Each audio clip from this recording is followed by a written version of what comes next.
Good day, everyone. My name is Philip Mijares Jr. So now I would like to present to you my study entitled Reminiscing the Past, Celebrating the Present, the iconic Molo as Iloilo City Culture, Heritage, and Tourism Destination.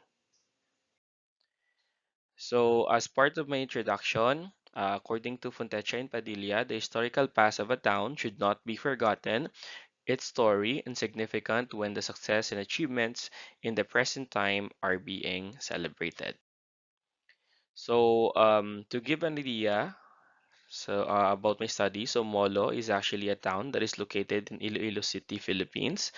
Um, this is known to be in Western Visayas region and considered as the heart of the Philippine archipelago.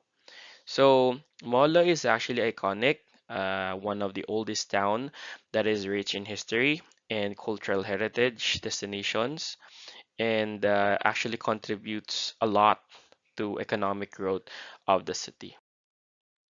So according to Ibabaw et al., they actually mentioned that these kinds of cultural heritage are a significant part of the UN agenda for 2030 in city resiliency. So, however, its role has not been adequately investigated, rarely been studied, undervalued, and not given significant attention in city planning.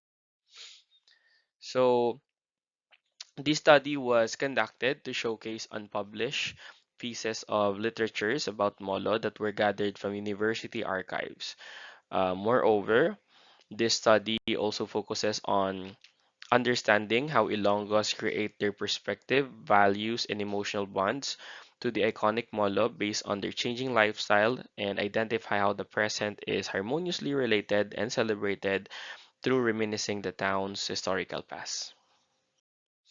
For my statement of the problem, so this study aim to answer the following. One is what are the perspective, values, and emotional bonds that created among Ilonggos with the iconic Molo as Iloilo City's culture and heritage tourism destination.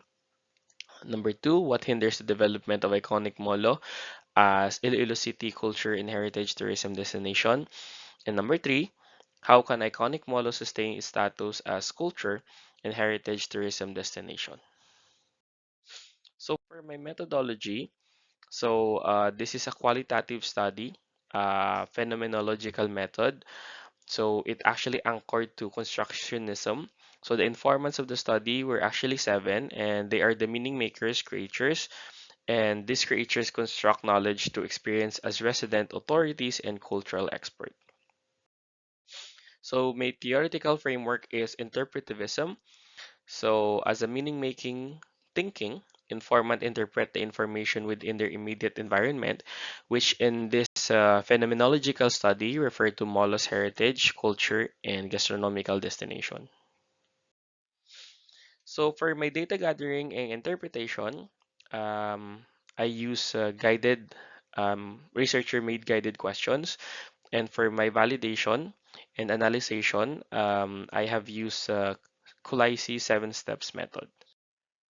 So for my results in discussion, in answering the perspective created by Ilonggos towards the iconic Molo, so informants perceive Molo as progressive because it actually has a continuous development as a town in terms of safety, cleanliness, and historical destination. So they added that they see the town as famous and unique compared to other districts because of multiple ancestral houses, woman church, and most beautiful plaza. The town also have a specialized cuisine, which is called Pancit Molo. So it's a wonton soup. And also the Panaderia de Molo bake shop, which actually considered as the oldest bake shop in the Philippines, rather. For values created by Ilonggos towards iconic plaza. So informants claim that the values created by the Ilonggos are through attending, participating, the social, cultural, and religious event held in Molo. So the event are actually the following. So of course, the Sunday Mass, or what we call on our language, Domingo nga Misa. So that's actually Sunday Mass, Semana Santa, or the Holy Week, Molo Fiesta, or the patronal feast and the Fiesta Menatay or the All Saints Day. So they mentioned that these practices are being inherited from their elders' teachings, and they also pass this down to the next generation for continuity. So for meanwhile, for the emotional bonds created by Ilonggos, so informants stated that food is their way of creating emotional bonds. They also elaborated that eating together with their family or friends makes their bond tighter, regardless it is a special event or not. So food was also the main reason how they reminisce their loved ones during the present time. So to answer the factors that hinders the development of Molo, so we have the first team.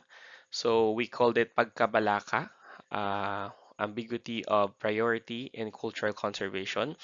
So Molo's culture heritage and gastronomical destination give a feeling of worry to the informants because of it is actually tagged as underappreciated, underprioritized, and undervalued by heritage group because of not having district specific planning.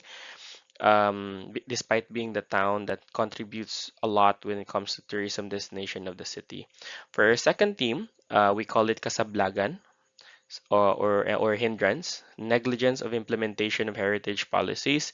So despite the laws under the historical markers or cultural property incentive program, there is still no initiative of help from the government in maintaining the preservation of heritage property.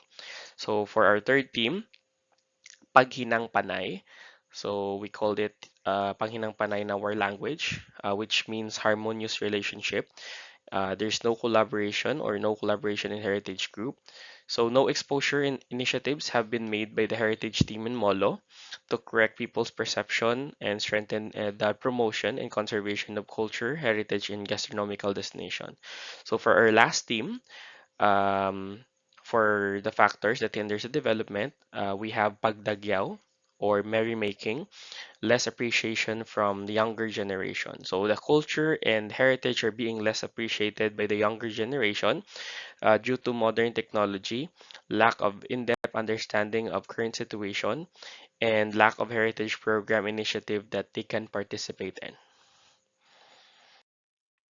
So to know what are the or how can Molo sustain its status as culture and heritage tourism destination? Um, the following teams were actually created using the thematic analysis. So first is pagpadayon or to continue, community support and cooperation. So continuous community support and cooperation of government, institution, tourists, and stakeholders and organizations are vital to sustainable status of Molo.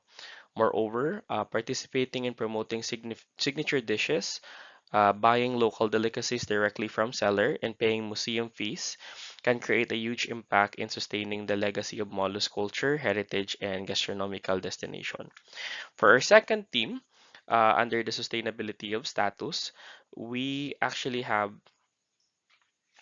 pagtibong or to lift up, appreciating through guidance. So creating a brochure, the informant suggested creating a brochure for town as the people must be guided when promoting Molo's tourist destination. So this simple material can be a first step when doing an initiative program that may draw attention to appreciate the various attraction of Molo. Lastly, we have pagbinag-binag or to assessment with caution. So in case there is a new attraction that could add a diversity of heritage sites in Molo, the heritage group with the support of government must make a cautionary assessment to ensure a rich experience for tourists while striking a balance between heritage conservation and modernization of the town. And that is all. Thank you very much for this opportunity.